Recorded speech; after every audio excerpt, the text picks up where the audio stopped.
Go to fakeinfo.net.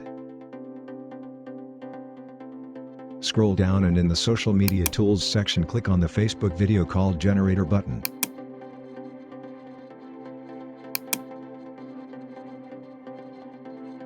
Here are the options to generate the fake Facebook video call screenshot.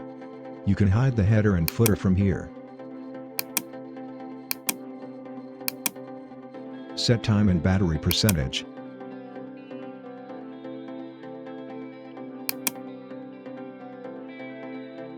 Upload the caller picture, and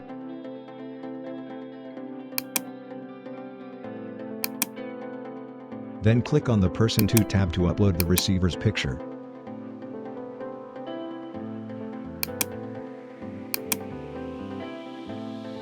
We can also add third and fourth person in a single call. Now click on the Download button to download your screenshot.